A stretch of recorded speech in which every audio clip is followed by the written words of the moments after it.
ሰላም ውድ አድማጮቻችን፣ መድፈኞቹ በዝውውር መስኮቱ ስቴፋኖ ዞላስን እንዲሁም ደግሞ አሁን ደግሞ በጥሩ ሁኔታ ብሩኖ ጎሜሬስን አስፈርመዋል። ታዲያ አርሰናል ወደ ዝውውር መስኮቱ ሲገባ ግን የዝውውር ተቀዳሚ ዓላማው የአርሰናልን ማጥቃት ማሻሻል ነው። የአርሰናልን ማጥቃት ለማሻሻል ታዲያ የግራ መስመሩና አጥቂ ቦታ ላይ የተለያዩ ተጫዋቾችን እያየ እንዳለ ይታወቃል። ታዲያ እዚህ ጋር መፍትሄ ለማምጣት ተመራጩ ሰው ማን ነው በሚል በተለይ ለቪኒሺየስ ጁኒየር በሚገባ ሞክረዋል። ነገር ግን አልተሳካም።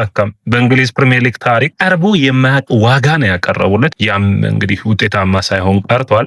ነገር ግን በሚገርም ሁኔታ አሁን ፊታቸውን ወደ ኬነን ይልዲዝ አዙረዋል። እንግዲህ ጁቬ ተጫዋቹን ይለቀዋል አይለቀውም ትንሽ አከራካሪ ይመስለኛል። ነገር ግን ኬነን ይልዲዝን አርሰናል ለማግኘት ከፍ ያለ ገንዘብን ማቅረብ ግድ የሚላቸው ይሆናል። እንግዲህ ኬነን ይልዲዝ ማን ነው ከሚለው እንጀምር።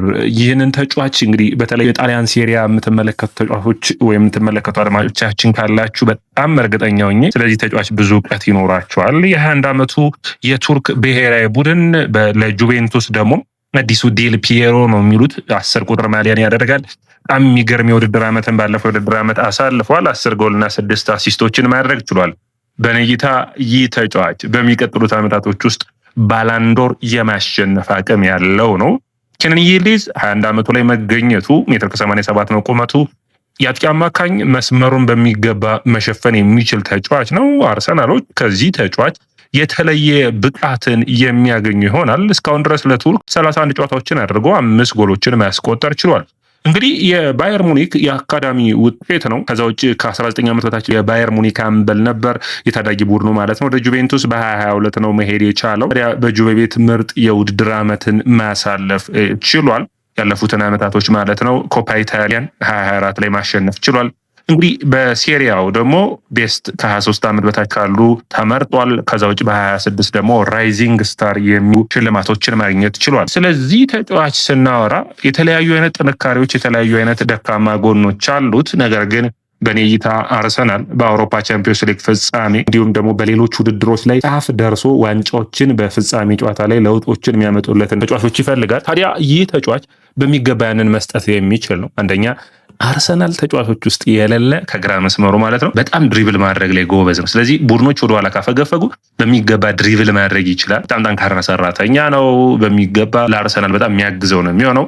እንግዲህ በጨዋታዎች ውስጥ 0.32 ኤክስጂዎችን መፍጠር የሚችል 2.41 ድሎችን መፍጠር የሚችል የአርሰናልን የግራ መስመር በሚገባ ማሻሻል የሚችል ከዛ ውጭ እንግዲህ አርሰናሎች የግራ መስመራቸው ላይ ያሏቸው ሁኔታዎች ይታወቃል። እንግዲህ ያንን በሚገባ መመለስ የሚችል በተለይ አርሰናል የግራ መስመሩ ላይ ገብርኤል ማርቲኔሊ እና አሁን በቦታው ላይ የሚገኘውን ክርስቶፍ ዞሊስን ይዞ ውድድር ዓመቱን ከሚጀምር የተሻለው ተጫዋች የሚሆነው ማርቲኔሊን በኬነን ይልዲዝ የመተካት ነው።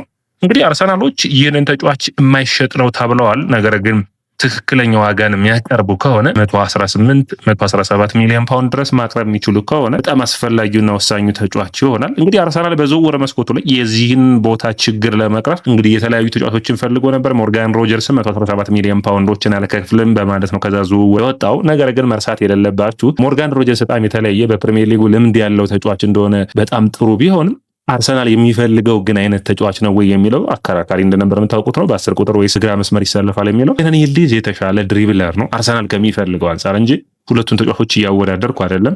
አርሰናል የሚጎለው ኬነን ይልዲዝ ነው።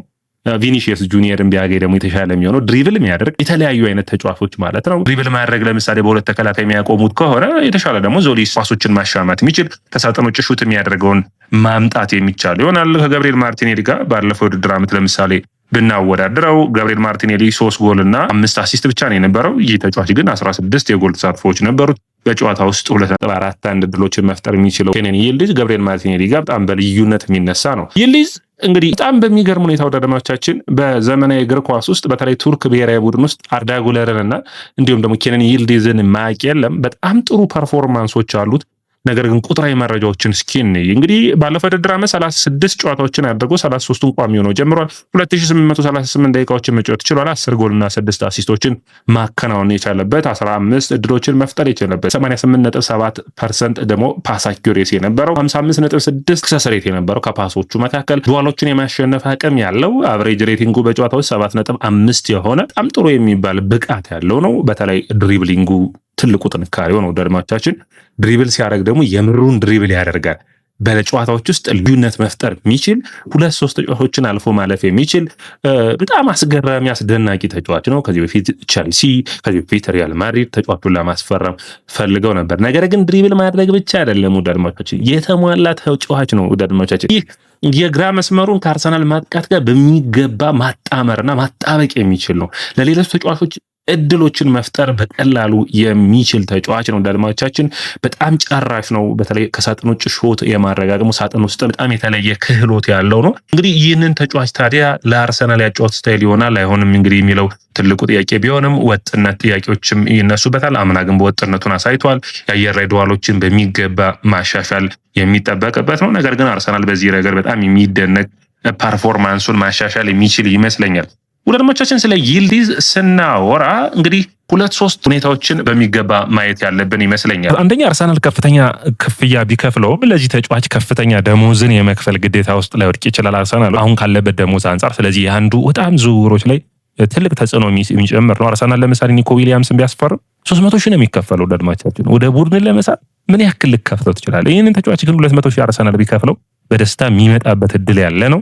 አሁንም በቅርቡ የተስማማው ወደ 200 ሺህ ነው። 250 ሺህ ራሱ ድረስ ተጫዋቹን ማምጣት የሚችል ነው። ይህ አርሰናል የደሞዙ ሁኔታ ሳይነካ ተጫዋቹን ማምጣት የሚያስችልበት ይሆናል ብዬ አስባለሁ። ነገር ግን እንደ ችግር የማየው ችን ብቻ ነው። ኬነን ይልዲዝ የጉዳት ሁኔታው ነው። በተለይ የጉልበት ጉዳቱን በሚመለከት ነው። እንግዲህ አምና የተለያዩ ጉዳቶች ያጋጥመውት ኦልሞስት በውድድር አመቱ ማለት ነው ወደ 3 ጊዜ ጨዋታዎች አልፈውታል። አንዴ የጉልበት ጉዳት ከኦክቶበር እስከ ኖቨምበር ከጥቅምት እስከ ህዳር ድረስ ለ4 ቀናቶች አልፈውት የነበረበት ነው። ከዛ ውጭ የፋቲግ ጉዳይ ደግሞ በየካቲት ወር፣ ከዛ ውጭ ከግንቦት እስከ ሰኔ ደግሞ እንደዚሁ የካፍ ኢንጁሪ ያጋጥሞት ነበር።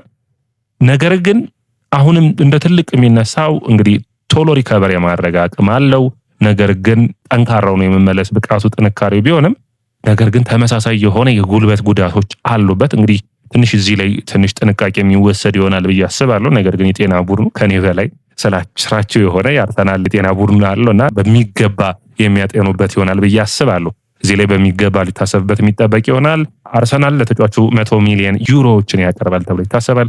110-105 ሚሊዮን ፓውንድ ድረስ ከተስማሙ በሚቀጥሉት ዓመታቶች ውስጥ የተለየ ብቃት ያለውን 21 ዓመቱ ላይ ነው የሚገኘው። 10 ዓመታትን አርሰናልን ማገልገል የሚችል ነው የሚሆነው። በጣም ወሳኝ ፊርማ ይሆናል ብዬ አስባለሁ። ከዞሊስ ጋር በጣም መጣመር የሚችሉ ይሆናል ብዬ አስባለሁ። የተለያየ አይነት ጥራት ያላቸው ናቸው። ማዱዌኬና ቡካዮ ሳካ እንዳላቸው ይህ በጣም ወሳኝ ነው የሚሆነው። ነገር ግን አርሰናል ይህንን ተጫዋች የሚያስፈርም ከሆነ የአጥቂ ቦታው ላይ ውሳኔም አንዱ የሚጠበቅ ነው። እንግዲህ አርሰናሎች ከሰኞ በኋላ በዝውውር መስኮቱ ላይ የተለያዩ ውሳኔዎችን ይወስናሉ ብዬ አስባለሁ። ከነዛ ውስጥ ታዲያ አንዱ ወሳኙ ምዕራፍ የሚሆነው ብዬ የማስበው እንደ ቡድኑ በምን አይነት ቦታዎች ላይ የተሻሉ ተጫዋቾችን መመልመል አለበት የሚል ነው። አንድሬ በርታ የተጫዋቹ አድናቂ ናቸው። ማይክል አርቴታ ፍቃዱን ሰጥቷል። በመሃል እንግዲህ ቪኒሺየስ ዝውውር መምጣቱን ተከትሎ ነው ሙሉ በሙሉ ትኩረቱ ወደ ቪኒሺየስ ጁኒየር ዝውውሮች ያደለው። ነገር ግን አርሰናል በመጨረሻ እንግዲህ የግራ መስመሩን ቦታውን ትክክለኛ ተጫዋች የሚያገኝ ይመስለኛል። እናንተ እንዴት ታዩታላችሁ? አድማጮቻችን ይህ ያያ ስፖርት ነው። ያያ ስፖርትን ላይክ፣ ሼር፣ ኮሜንት፣ ሰብስክራይብ ማድረጋችሁን አትርሱ።